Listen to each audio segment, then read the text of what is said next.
जब GB Pant chief minister थे तो उस जगह पर 500 साल तक मुसलमान नमाजें पढ़े।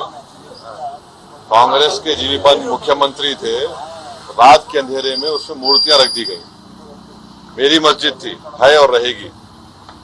उन्होंने मूर्तियां नहीं निकाले और फिर वहां पे कलेक्टर थे जिनका नाम था नायर। नायर साहब मस्जिद बंद करा के वहां पर पूजा शुरू कर दिए और 1950s में नायर साहब जनसंघ के पहले member of parliament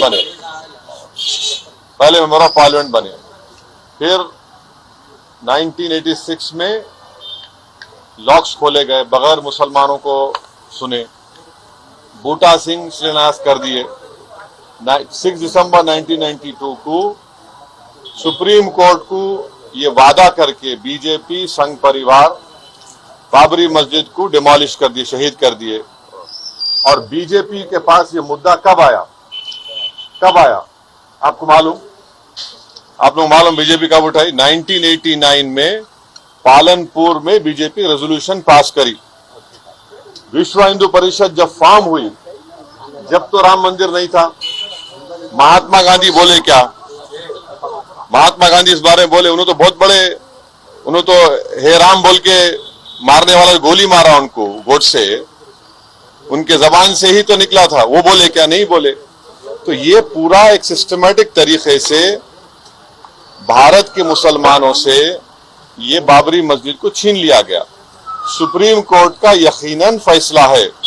supreme court हमारे मुल्क की आखिरी एपेक्स कोर्ट है।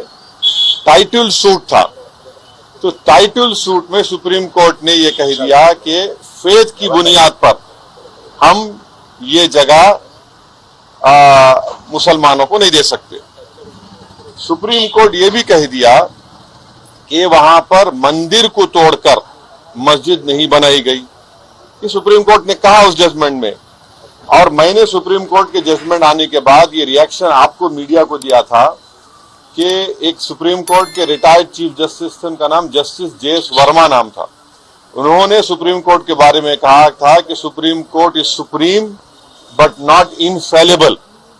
ये उन्होंने कहा था, मैं फिर से कह रहा हूं। और मैंने उस वक्त ये कहा था कि ये जजमेंट आने के बाद ऐसे कई मुद्दे खुल जाएंगे, जिसको अंग्रेजी में बोलते हैं Pandora box will be open. और आज आप देख रहे हैं कि हर जगह पर संघ परिवार जाकर ये बोलता है कि नहीं, यहां पर मस्जिद नहीं थी। ये मेरा मानना है, ये मेरा बोलना है, हम ये बोल रहे हैं। अगर जीबी पंत मूर्तियां हटा देते तो क्या आज ये दिन देखना पड़ता हमारे को? अगर 1986 में ताले नहीं खोले जाते तो क्या आज ये दिन आता? क्या अगर 6 दिसंबर को बाबरी मस्जिद डेमोलिशन नहीं होता तो क्या ये दिन देखना पड़ता? ये सवाल है हमारे, इसका जवाब कोई दे ही नहीं रहा है। और फिर ऊपर से जो अपने आप को सेकुलर बोलते हैं, वो बोल रहे हैं कि दिल्ली का मुख्यमंत्री और जो अलायंस में है, हम हर ट्यूसडे को सूरजकंड पाठ और हनुमान चालीसा स्कूल में, गवर्नमेंट स्कूल में पढ़ाएंगे। गवर्नमेंट स्कूल का कोई रिलीजन होता है क्या?